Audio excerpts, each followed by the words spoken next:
Hello everyone! So I am back for another day of pulling plants out of my garden, and today what I'm going to be pulling is everything in my flower cart. Well, almost everything. I'm going to leave, I think, the caladiums because I want to try to overwinter those, and the morning glory on the top of the cart, but everything else is going to get pulled.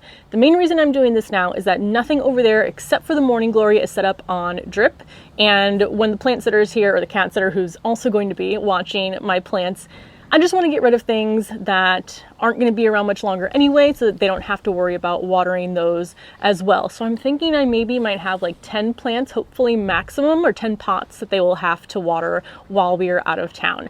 So I'm going to go ahead and pull all of those, even though some of them still look good. But what else is kind of making this easier than I expected is that there are pollinators all around me right now, except for back here. Like, they're all over my gomphrena, my zinnias over there, they're all over the echinacea. They don't seem to care much about what's going on behind me, so I don't feel bad taking that away from them either. Now, I know when I pull my zinnias out on the back deck, I showed you a bit about how I break down and get rid of my garden waste, but just as a refresher. So if there's anything that I'm pulling that is diseased, that's going straight into a garbage bag, into the garbage. Same thing with the soil that it's growing in.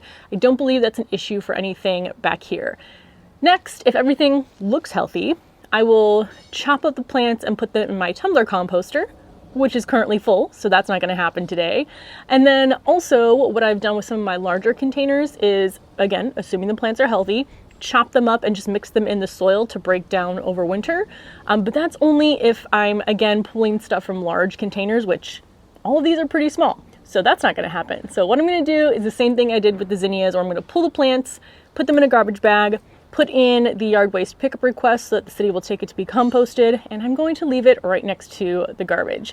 Again, that means I want to make sure the bag isn't too heavy for me to carry downstairs, and there's nothing kind of pointy or jagged in the container or in the bag that will potentially tear a hole in the bag and spill garden juices throughout my house, as I have had happened before. So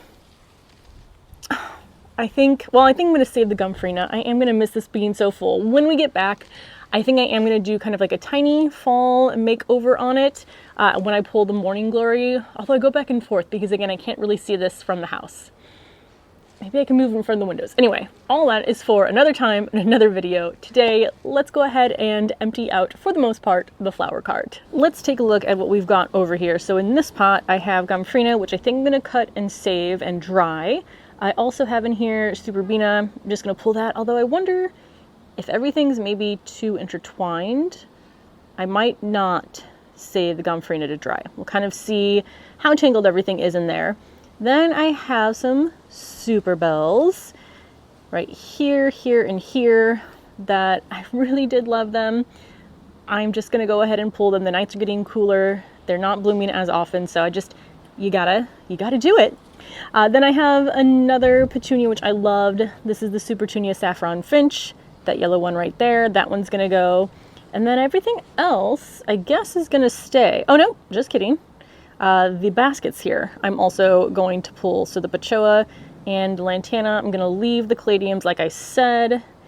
And then there's one morning glory pot right there that does not have any sort of irrigation set up to it. So I will have the cat sitters water that. I'll have them water the caladiums. And then behind that pot is the other morning glory. That actually does have irrigation, so let's go ahead and get to pulling. All right, starting down here with the Superbells Double Ruby. You were beautiful. Thank you for everything you did this year. Get you out of there and into this bag. Because these plants don't have kind of the stiff stems like the zinnias do, I don't have to cut them down. So it is much easier to just pull these and toss them in the bag because they're soft enough that I know they're not going to kind of poke a hole through this as I'm maneuvering it throughout the house. You next. So a very shallow root system. Interesting. I don't know if I'm going to be ready for actually standing back and looking at how bare this is. Most of the other parts of this garden are still pretty full though, but this is the first like big part that I'm pulling here. Just removing some of the dead leaves from the caladiums. I'm hoping it's not supposed to get like so cold to kill the caladiums, because again, I want to overwinter them. So I'm hoping that while we're gone, the temperatures still stay fine for the caladiums. And then when I get back in October, I will store them inside. So fingers crossed they don't die before I get back. You know what? Basket's gonna be easy too, so you're gonna come first. Are you taking all the soil out of the basket? Yes, you are. Whoop. This is the part where I make a mess.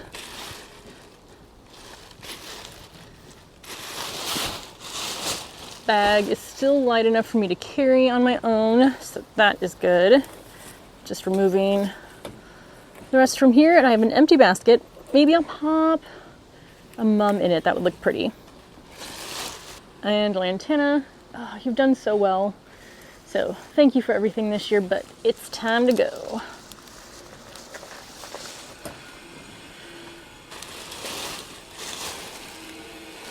Now we'll deal with this bigger pot. Let me scooch these out of the way. I'm still not sure where I'm putting all of these pots yet. I don't, right now I'm in the mood for fall planting, but I can kind of see, you know, we're gone for a little bit and then we get back. And if there's not that much of the season left, am I still gonna want to? I probably still will. Who am I kidding? Okay, let's move this over. Pieces of Pachoa in there.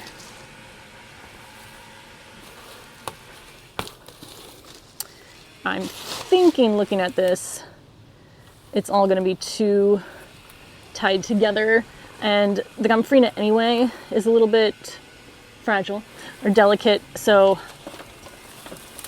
I feel like I'm gonna break it anyway. Actually, not too bad. Put you in the bag. And then let's see here.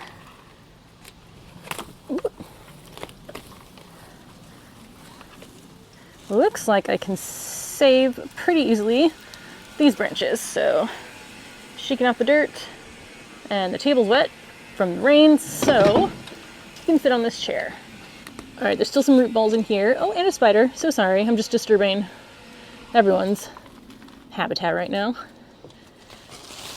Oh, was there pieces? You know, I think there were more pieces of the cup in here, or the Proven Winners Eco Pots in here. But what's weird is I only see like 2 little corners, and there's no way it broke down that fast. Is there? Let me just scrape through here, see if I can find anything else that represents, or that looks like it could have been part of the cup, but that would be incredible if the Eco Pot broke down that much. Obviously, the hotter it is and the more moist it is, the faster those will break down. And it gets pretty hot up here, and I water these pretty often since they are containers. So I think that, especially in my garden environment, they break down relatively easily. But that was all of the root balls, and I only found those little 2 corners. So maybe that was all that was left. All right, it looks like we are empty. Let's do a little bit of sweeping and cleanup. Well, here it is, my almost empty flower cart. It's almost kind of sad how much time goes into planting and then growing and fertilizing and caring for them, and they're all gone in just a few minutes. But I know this is the right choice for me for this point in the season. So my plan, like I said, is that I will have the cat sitter water the caladiums and then just that morning glory. The other one will get watered automatically. Now for my pots, I'm not going to do anything with the soil yet because I am waiting kind of to empty out everything, and then I'll go more into detail with this when I do it. But I basically dump all my smaller pots like this size into a storage bin. I leave it out here on the deck, and then I refresh it with like perlite and compost in the springtime. So then I would clean these out and store them inside, because I think each of these would probably crack being left out in the winter. Plastic pots this size, I leave the soil in, and then when I come to plant it in the spring, I'll just take some out, of the old soil, put in compost, put in perlite into this individual pot, and then replant it. I will also in the winter use this as insulation. So let's say I push my raspberries up against there. I'll then move this pot against the outside of my raspberry containers just to give them more insulation. So that's how I use like that one and then that one over there. But yeah, another empty look. Oh, and also the flower cart itself stays outside. I did try to tarp it. Well, I did tarp it last winter, but the tarp just makes this a giant sail that then would be pushed around the deck. So I'm just not tarping next year. I'm just going to leave it out, and that is going to be my plan for this area. Now, of course, as I go through all of these steps and kind of dump out the soil and clean up the garden, I will take you along with me for that. That definitely won't be till like later October, early November, and I will show you all that in case you are in a similar situation to me. But now let me just quickly take you around the deck, show you how most of it is still pretty full, but there is more space, which I like. So I'm wondering if I should keep that in mind for next year, laughing, knowing that I'm not going to do that in the spring when I start planting, but keep in mind that I like having space to walk around in the garden so that I don't overpack it too much. So yeah, let me take you around and just give you a quick little mini tour.